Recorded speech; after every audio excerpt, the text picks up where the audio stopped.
Hey guys, Gambling CS here with another knife review. This is of my unmarked kukri, or Durka, or whatever you want to call it. It is the Nepalese curved knife that they kind of marketed and became, the 4 infantry units in the British military, all that jazz. All right, so start with the basics and do construction. It is from Nepal. It's about 30 years old, I do believe. My cousin gave this one to me when he was out there. He does a lot of shipbuilding. He was out there for a couple of years and bought this. Anyway, he gave it to me as my 12th birthday present, which was awesome. It is made out of a Mercedes-Benz leaf spring, which always makes me laugh.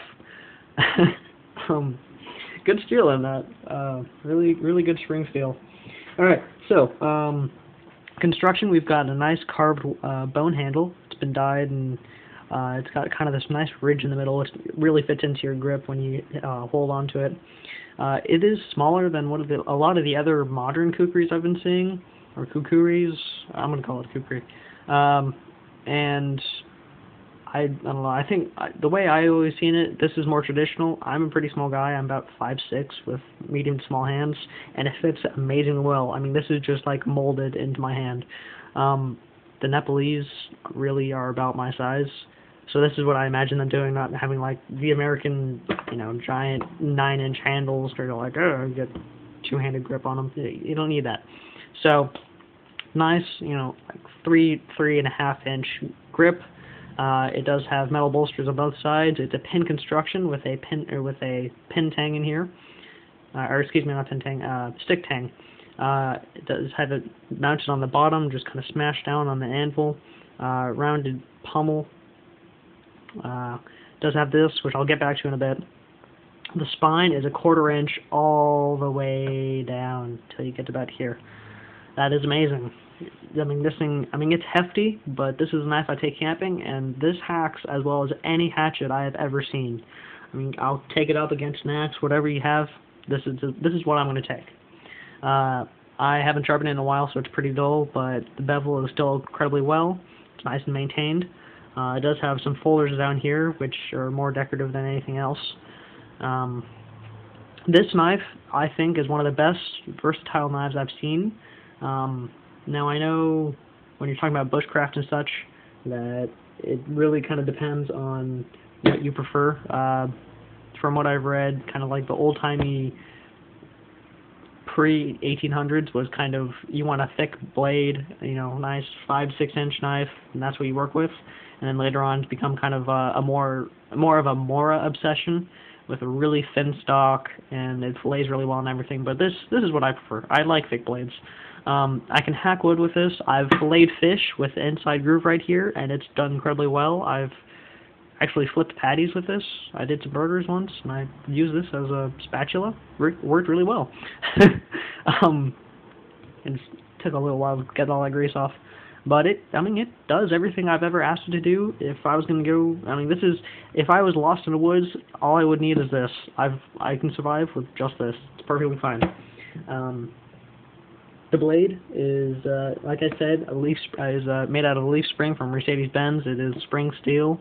It is 1/4 inch on the spine. A lot of weight. I would put this like pound and a half, maybe 2 pounds of steel. That's a lot of heft. But when you're hacking through some logs or batoning through this, it works really well. Another thing on batoning, if you looked on blade forums, there is a thread that was talking about how a guy was batoning with one of the Condor kukris, and it snapped. I can't stand those.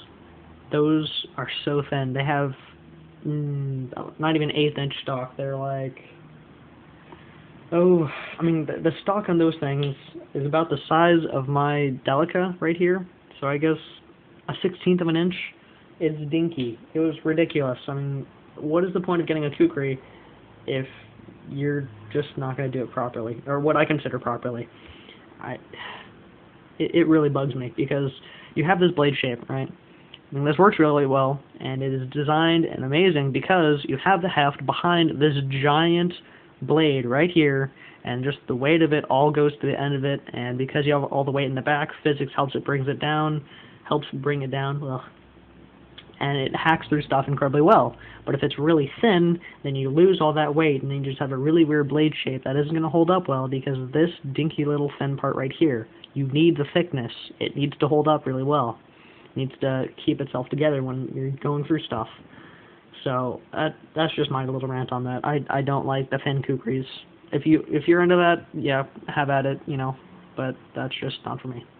Now this cutout, I've heard several things for the cutout. I've heard when you have blood or sap or water, what have you, dripping down, it'll lead it away. It has yet to do that for me. It always gets down in here and then soaks my hand. Still a good grip though, so it doesn't affect it too much, but it doesn't lead the water away. I've also heard that it has some religious intent, that it is representative of the trident, which is Shiva's chosen weapon, the goddess of war and destruction and the end of the world and all that jazz. Which, I mean, I can see that. Yeah, it totally works. I could definitely see that, and it has the whole crescent shape and all that jazz for a trident. But what I was told originally was when the Nepalese army was kind of drafted by the British in World War II, they made 4 regiments, and they were His Majesty's Royal Gurkhas. That's where the name Gurkha comes from, Gurkha Kukri. Gurkha was the name for warrior, or I believe the word for warrior in the Nepalese language, whatever that is. Anyway, so they had this, and because they're small guys and they're used to climbing mountains, they're hill folk and all that, they can carry 100 pounds on the back and go free climbing on giant cliffs, and they'll have this giant knife on them. What I was told originally was that they would do a lot of assassinations on soldiers, so what they would do is they'd sneak up, cover the hand over the mouth, and when the neck tenses, especially, I mean, if you're surprised, you're obviously going to tense up your neck and never try to yell out or something, that both tendons on your neck stick out a lot, and this part catches onto that, drags it across, cuts both the throat and the carotid, and your jugular all in one sweep. I mean, that's just cutting it right into here. And because this great belly, which is amazing for slash cuts, it's just going to dig in even deeper as you draw it across. And this turn at the same time, I mean, that's going to be cutting quite through, cutting through quite a bit. So that's what I would imagine. That's what I imagined it to used to be used for.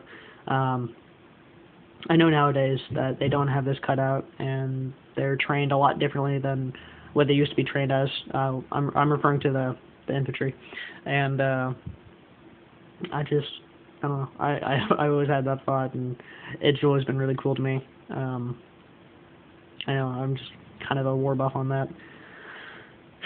So that is the Nepalese kukri. The sheath is really banged up and just horrible.